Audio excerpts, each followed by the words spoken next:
Shabbat Shalom, everyone. We are recording this from the Rabbi Samuel Chill Sanctuary on Wednesday, March 12th. Before framing this with a sacred Torah lens, I wanted to just invite my colleagues here to share your reaction to the story of the Mahmoud Khalil, the Columbia grad student who has a green card, who is married, whose wife is 8 months pregnant. And as we all know, the recent story was that he was arrested by federal agents.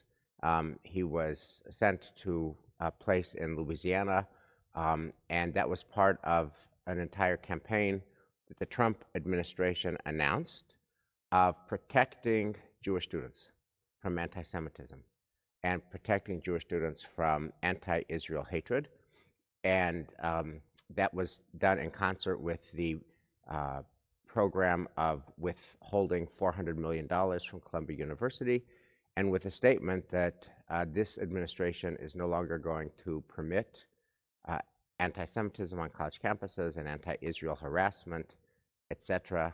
And this man, Mahmoud Khalil, is going to be the first of others. And the president wrote on Truth Social that if you do this kind of harassment and you're American, you'll be arrested and thrown in jail. If you do this kind of harassment and you're not from America, you will be arrested and sent back to your country of origin. See what's happening with Mahmoud Khalil. And as you know, a federal judge in New York prohibited the deportation until further proceedings. So we will provide a Torah lens to kind of think through all of this. But first, I just wanted to canvass your intuitions when you first read the whole story about Mahmoud Khalil, and also that this administration is going to protect Jewish students on college campuses. What came up for you? Elias, we'll start with you because you actually have a student at a college campus called Columbia University. And how did you respond emotionally to this whole story since you're a dad? When I first heard the story, I cannot deny it. I was very happy. Very happy. That was my first reaction.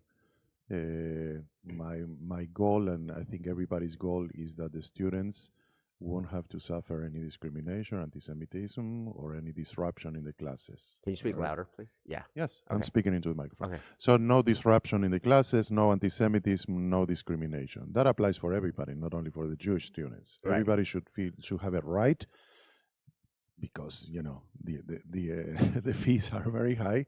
We pay a lot of money to get him the first quality education, and so it was happiness. It was happiness.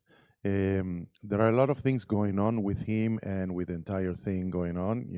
More protests on the streets now. I'm sure you are familiar with, and the first reaction was obviously great. The president is doing something for them. All right. We can talk more about the legal ways of doing and the right for this gentleman to have a trial or whatever we want to call it. And you said that was the first reaction. Did you have a subsequent reaction? Or how have the events of the last several days, what has that done to your thinking? Well, basically, I'm a foreigner, and when I came to the country, you come with a visa, then you apply for the green card, and then eventually after 5 years, you can apply for citizenship. So while I was with the 5 years, I knew the rules that I have to obey in order not to get deported or in order not to get in trouble. All right, there are certain rules that you have to do, and that is what you sign, and they give you the green card based on that. So whatever this gentleman did, if they found serious causes for denying, that, or for he broke the law, that's it. Okay. Eliza, when you first encountered the stories, the whole cluster of stories, what came up for you? This is a case where I feel deep concern that what masquerades as justice and as fighting against hate is actually deeply problematic for the Jewish people and for this country. On its face, I really appreciate fighting against anti-Semitism and the statement that we don't tolerate anti-Israel hate. However, it feels that this administration is using the fight against anti-Semitism as a tool to use the Jewish story and the fight against anti-Semitism in order to promote an anti-immigrant agenda.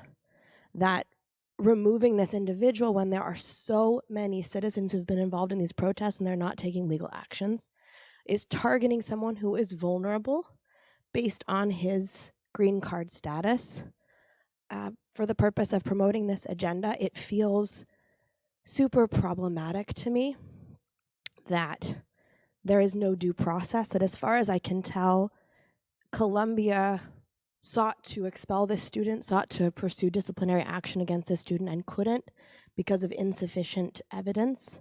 As a result, he was allowed to graduate last year. They have not announced any criminal charges against him, and moving him to Louisiana feels punitive to a detention facility that's known for being deeply problematic, away from his wife, away from the legal resources. In the absence of charges, it feels like the Trump administration is using, now this is something I was in Chavruta yesterday. I'm in a Talmud share with people from all over the world, and my Chavrutas, my study partners, one lives in the Netherlands and one lives in Germany. And we were talking about this case, and they said, this happens here all the time, where the government uses the Jewish agenda to turn immigrants against Jews and as a tool against immigrants and to promote an anti-immigrant agenda. I see this happening. I don't think this makes us any safer. If the government were pursuing really and honestly an fighting against anti-Semitism and protecting Jews, I would expect a far more expansive crackdown on all of the perpetrators of these protests. And one more thing I'll just say, which is that as far as I can tell, Mahmoud Khalil is part of organizations that have said and done deeply problematic things. But as far as I can tell, he himself has not said or done any of these things. And we ourselves are part of organizations. We have brought members of the Israeli government here who have spoken here. And members of the Israeli government have said deeply offensive things. And if we were to write off the entire Israeli government, that would be deeply problematic. Can you clarify when you said he's a vulnerable citizen? They chose someone who has green card status as their first target of this initiative. If they're really fighting against anti-Semitism, they should have targeted students who physically attacked Jewish students. He could have stayed home and do a normal life. He got into that position. And his green card status, I want to be clear, I actually pulled up the laws about green card status and what you can do. It looks to me as though you are inadmissible if you are a member or endorse a terrorist organization. It's not clear to me that you're deportable or that you lose your green card status. Okay, but we may be a little bit in the weeds here, but Yes. what I'm hearing... I need to clarify this. I don't see a gentleman who is in a vulnerable situation that he puts himself into. Born in Syria,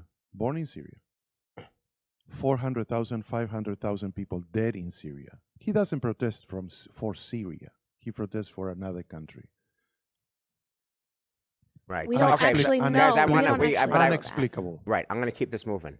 Michelle, Mahmoud Khalil and the whole story about we're not going to tolerate Jew hatred and Israel hatred on college campuses. We're going to arrest American citizens and throw them in jail. We're going to deport non-Americans and send them back to their country of origin. We don't tolerate anti-Israel and anti-Semitism on college campuses. How did you respond to this whole cluster of stories?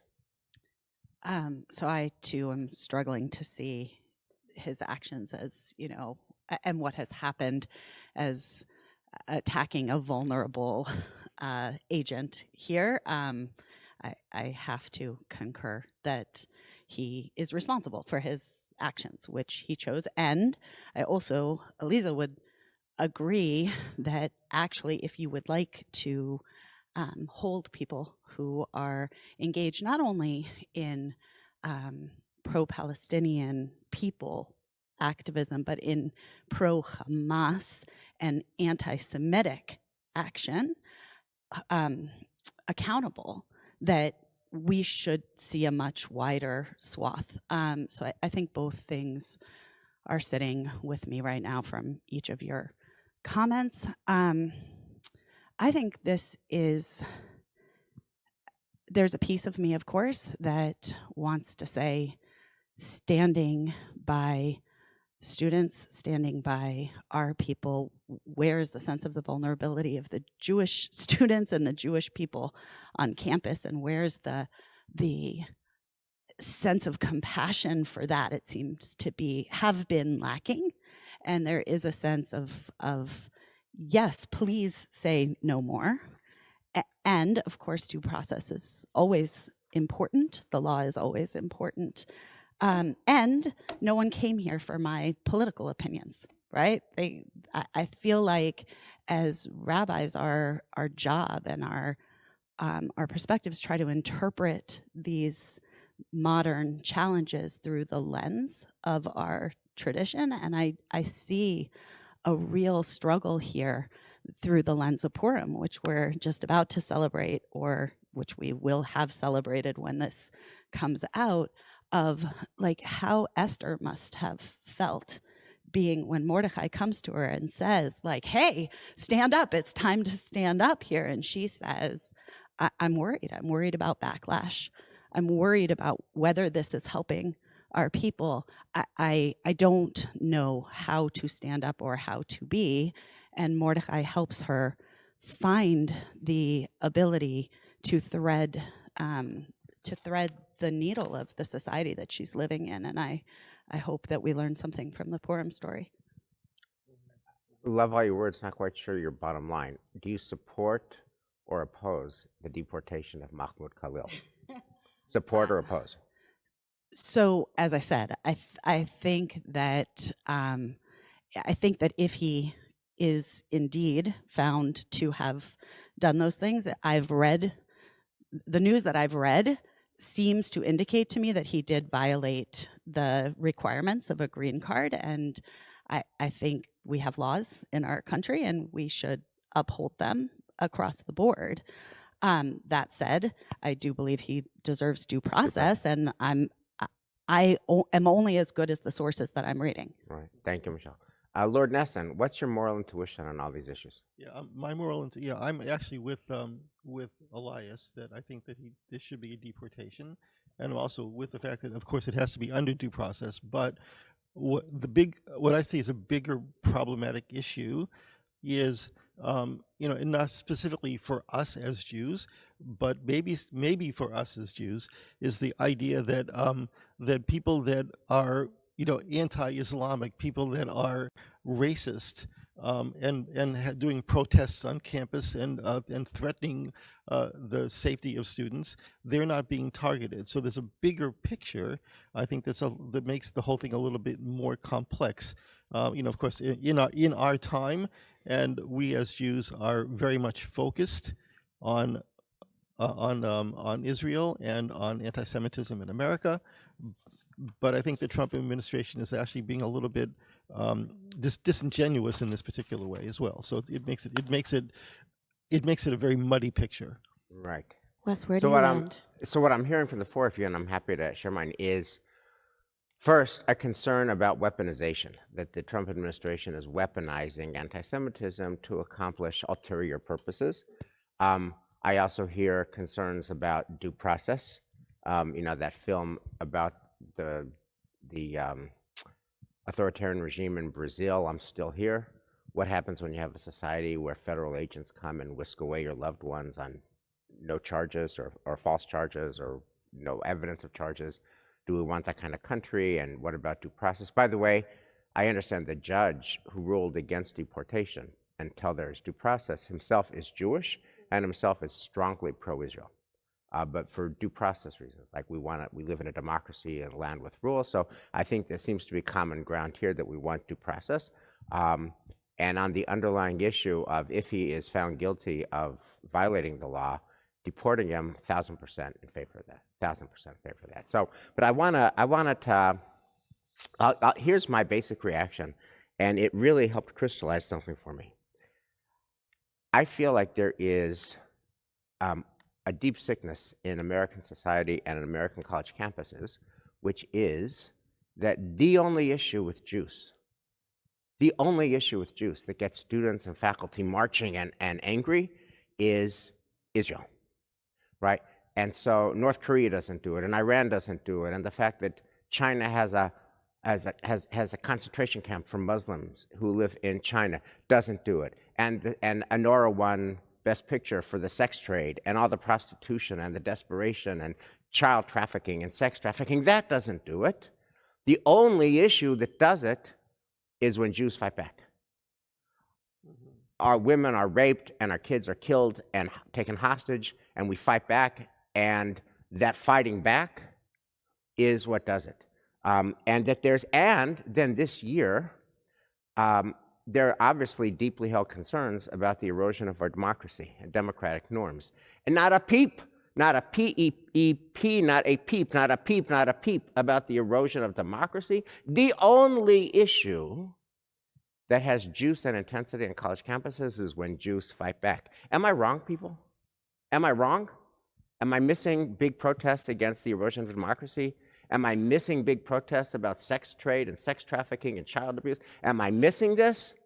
Have there been rallies about what North Korea is doing or what Iran is doing or China imprisoning Muslims? Have there been rallies? No, only about the Jews fighting back. So I'll tell you what, I'm alive to all the weaponization and the disingenuousness. I get all this, but I'll tell you the text that came up for me, which is the Rambam in Moreh Nevuchim, Guide for the Perplexed, talks about the golden mean, that our move is to be just in the mean, and if like in between super generous, here, take everything, and super parsimonious, I don't give anything, you want to be reasonably generous.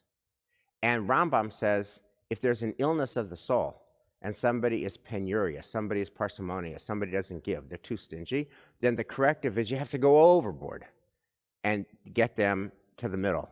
Or if they're super, they give everything away, you have to go overboard to not give until they end up in the mean. And I feel like our society is in especially our college campuses, is in a deeply unwell place where the only issue that people care about is when Jews fight back.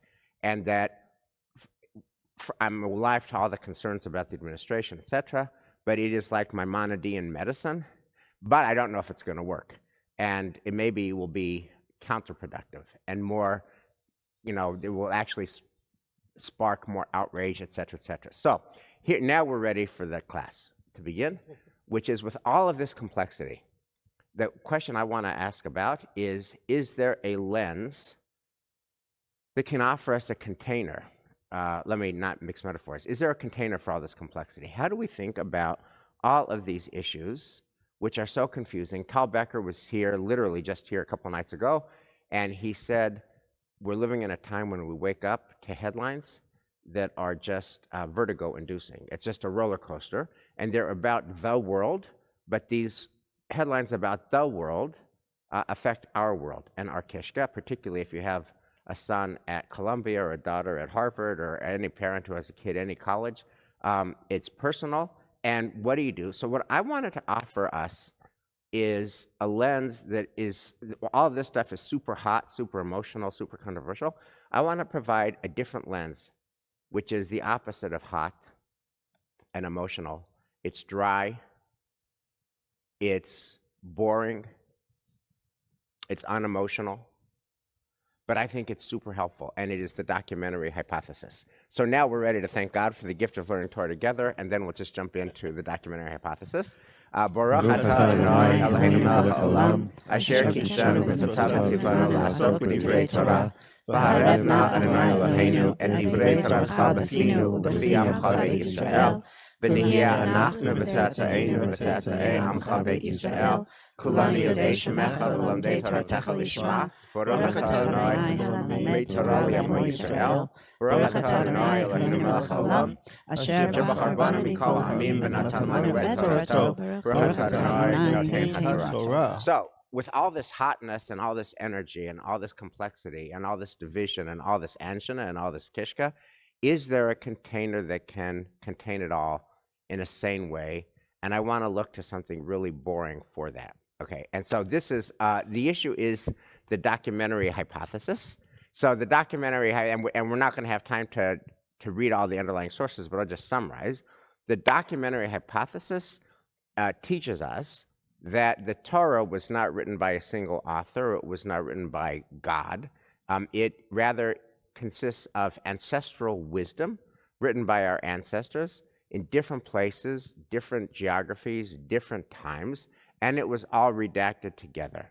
And in the handout that I shared in the teaser, I offered you a couple of pages from ChatGPT that just does this in a snapshot in a page, but it's broadly considered that there are somewhere between 4 to 5 sources. There's J, which refers to God as Adonai, and there's E, which refers to God as Elohim, and there's P, which is the priestly concerns about the temple, and there's D, which is Deuteronomy, which is a whole separate book, and there's H, holiness, the Kedoshim Tihiyu, and all of these different sources from different people got together, and one of the consequences of that is there's a lot of repetition in the Torah and a lot of contradiction in the Torah, and very often the same story will recur with a very different ending.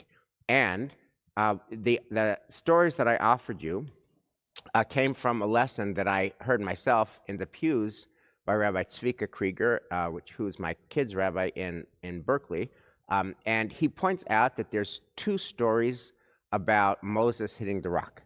There's one story in Exodus where the people grumble, they're thirsty, why did you take us here? Moses hits the rock, water gushes forth, they drink, and no issues and no consequences. And then there's the Numbers version of that story. They're thirsty, they grumble, he hits the rock, and huge consequences, you can't enter the promised land. And they're both at the same place, Merivah, which means quarrel. This is the place where quarrel happened. And Tzvika asks, what do we make of this? And he points out that it's a quality of the documentary hypothesis that these come from different sources. The one source, the Exodus source, was a pro-Moses party, which is that they like Moses, and so he does his hitting of the rock and no consequence. Which is from the north. The Numbers version, rather, is written by priests and people who are more loyal to Aaron, and so they knock Moses down a peg so that his authority is diminished and he can't enter the promised land. And so their agenda is included in the Numbers one. And Tzvika's point is that the Torah contains both of these lenses, and that it's an anthology of truths, Truths, plural truths, that no one story contains all the truth. Every story contains some truth, and that the fundamental point of the documentary hypothesis is to get us to realize that there is no one view that has a monopoly on truth, and that multiple points of view all have something to commend them. And that's the Torah's central message by giving us all of these doublets that have different endings and different inconsistencies. So when I heard that, I thought, wow, maybe the documentary hypothesis, which validates and valorizes multiplicity, can be a container that could contain all the different points, even about the hardest issues, like Mahmoud Khalil. What do you guys think? I'm in a bad day. So I like the story about the Torah, and I agree about the multiple visions. I'm not in a place to see multiple visions about the issue. But see, I think I so deeply appreciate this lens, because not just in the Torah with documentary hypothesis, but also in our Talmud, we're a tradition that really believes in preserving multiplicity of perspectives, even fundamentally wrong perspectives that we disagree with. And that's what I find so challenging about the Mahmoud Khalil case, is that the effect is of attacking people that we disagree with and chilling disagreement rather than countering really problematic perspective and hate. I wish there was Sorry. I need to measure my words. Alisa, beautiful letter in your life. Imagine he starts school in a couple of years. At the front of the school, every day, there are 300 people saying, Jews, go back to Europe. You don't belong here. Jews, you kill 18,000 kids, babies. All right? Jews, from the river to the sea, Palestine will be free. All right? How would you feel about that? Oh, all of that's wrong. 100%. That's 100% wrong. There should be a robust consequence for all of those students.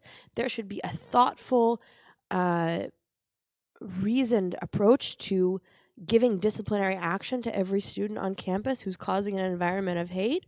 I don't think this is the way. Like, I'm 100% against that. There's no question in my mind. That's wrong. No student should have to experience that. I just don't think that deporting Mahmoud Khalil does that. I wish this was an intellectual conversation, but it doesn't feel like that at all, right? It's about our kishkas. It's about like, how is it? I got an email this morning, actually. You know, I went to a yoga retreat this past week, and it was lovely and it was beautiful. And I got an email from one of the practitioners that this morning that said, you know, in this really difficult time, we need to stand up. We need to stand up together for LGBTQ people whose rights are being violated. We need to stand with the Ukrainians. We need to stand with the Palestinians in their land. Sof pasuk, like that's the end. That was that, and I felt That was all your of yoga a sudden teacher. that's like, here we are in a place, and I sort of yelled back at my screen, like, wait a minute, right? What about peace for Palestinians and Israelis? What about, like, when did it become a liberal cause, like this multiple truths that we don't exist and that we don't matter? And I think it's really harmful for us to be advocating out there in the world for multiple truths when not one of those truths include that I deserve to exist and my children deserve to be safe. So, okay, so you don't get to just not want the documentary hypothesis to be your container. You then also need to offer the container that works. It was, how are we going to keep this country together? How are we going to keep the synagogue together? How are we going to keep marriages together? When the news came over about the deportation of Mahmoud Khalil, Shira and I were having a cup of coffee over breakfast, and I said, yes, it serves that right. And she said, what, are you crazy? Yes, are you crazy? It's about time. What's happened to your moral bearings? We've been married for 42 years. So here's the question I want to ask you guys. I mean, you can like or not like the documentary hypothesis. I'm in search of a container that can contain all this stuff. And the default energy without a container is that if you get that email, then I'm with the anti-woke. Woke is dead. I'm anti-DEI. I'm because the minute that you start advocating for all those groups, it means Jews are bad, Israel is bad, Jews have no right to a homeland. And therefore, then all this stuff is the enemy of me and is the enemy of my people. That's the default energy in our country and in our world and in our hearts. And so what is a container that can contain all this multiplicity? The issue becomes, Wes, that, you know, I come from a country that in the late 70s to early 80s, 30,000 people got killed, disappeared, all right? Disappeared. They would throw them they drug them from the planes and throw them to the ocean, all right? They were tortured them, no trials, nothing, because they thought that they were communists, okay? 30,000 people. When I came to America, I said, this is a serious country. This is a country that I could see my raising my kids and have a good life here. And I still value that. The only way that containing multitudes for us these days is all the groups that hate us and exclude us is to continue fighting for democracy and for the rules of the democracy. It's the only fight we need to do and we could do. Because all the other causes, I feel like Michelle, I don't want to be part of that. Right. But what you just said, Elias, suggests that you're against what the Trump administration did with Mahmoud Khalil, because it sounds a lot like the Argentinian authorities that arrested and made people disappear it sounds a lot like you want laws and due process, etc., and are aware that for all of the energy and emotion that we have about our kids and supporting Israel, not at any cost.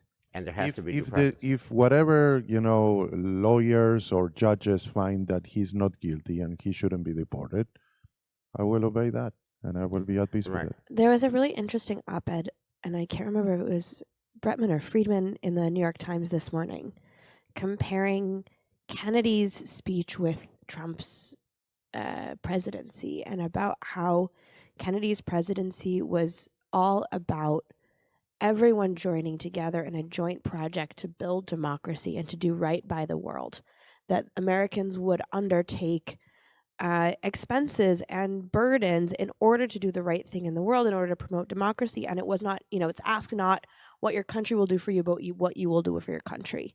And that what we're seeing is the opposite, that it's about our country is only for ourselves, not for anyone else. We're not going to expend any dollars on aid around the world. We're not interested in investing in democracy, and it's every individual for themselves. And I think part of that is the symptom is pitting all of these groups against each other. And sadly, I think that the fight against anti-Semitism is just one more way of pitting the Jews against others and promoting Jewish hate in the guise of fighting against anti-Semitism. And that's what most deeply concerns me. I actually think that we're long-term being set up in this country in a way that's deeply problematic and it won't help us. And we deeply need the help. We deeply need a concerted effort to fight against anti-Semitism and to show that there is a true way that we can all fight for each other's justice, but it's not to throw somebody under the bus. And that's, I think, deeply problematic. Elisa, yeah, but I just want to ask this question. And then we're going to wrap up in a minute. But, David Wolpe was at the Divinity School at Harvard during the year of October 7th. And he wrote this piece called My Year at Harvard.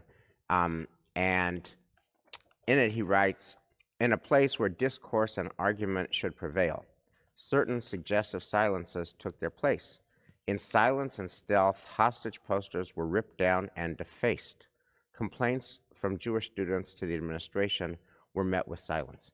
In other words, at the Divinity School of Harvard, future clergy, future men and women of God, and current teachers of them had an ecosystem where pictures of innocent Jewish civilians who were taken captive were ripped down, which is to say that these men and women of God and the teachers of these men and women of God refuse to see our humanity. How do you work with that? The question is, how do I understand how people who promote themselves as theologians and people of God can lack humanity? Yeah, and what is the helpful response to that? What's the strong medicine that Maimonides would prescribe? So I think that that's a symptom of what's happening in our country, that it's, theologians are not exempt, divinity students are not exempt. Everyone is falling prey to this. And I think that we desperately need more compassion. We desperately need to not be, right, when you tear down that picture of a kidnapping, it's to say that my care for Palestinians who are collateral damage means that I cannot care for Israeli victims, and that's problematic. When you say one has to come at the expense of the other, I can only have space for this, and I think that's where we run into trouble. If there is a nuanced perspective, you can say, I can see the humanity of the hostages, and I can see the humanity of innocent children that are struggling in Gaza. I can see both. I can see the complexity of this issue, and my heart breaks. That's where we need to get to. Elias, you want to read something, and then we'll wrap up.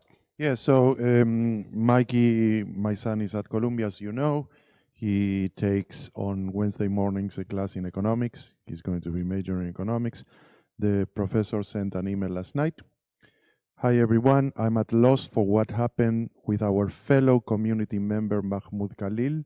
I'm deeply concerned. I do not approve of the policy presence in campus. With such absurd violence, the lack of reasoning is disgustingly apparently. Without a doubt, it feels wrong to ask any of you to attend my lecture.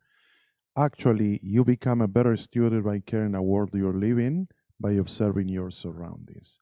Never this professor said anything about what has been happening for the last year and a half in campus. All right? Right. Now, fellow, how he calls him?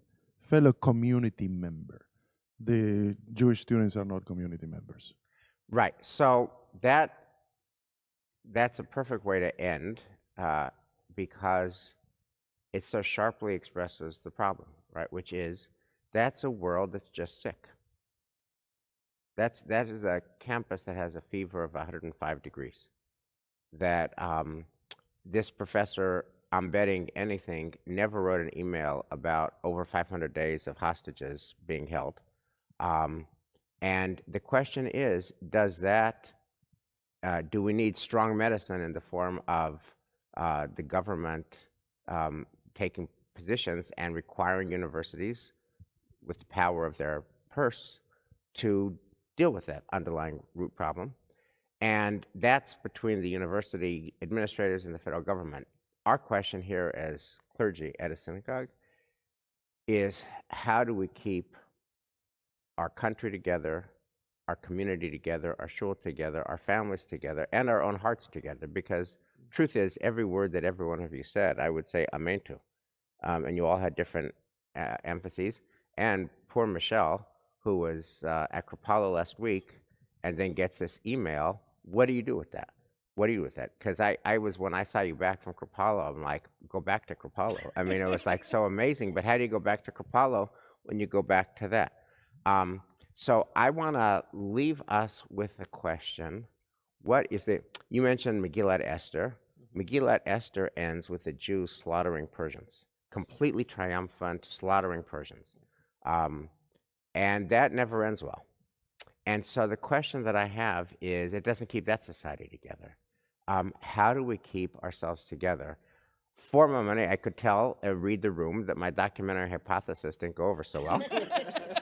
But I want to say, I want to close with this idea from the documentary hypothesis, which is that every lens, deeply held, has some wisdom to it. And our response to that is to try to understand that wisdom and to respond, instead of F you, stronger language to follow, to every position that disagrees with your core conviction. I think the documentary hypothesis, putting all these different lenses together, invites us to have a very different approach. Curious, not furious. Curious, not furious. Shabbat shalom. Shabbat shalom.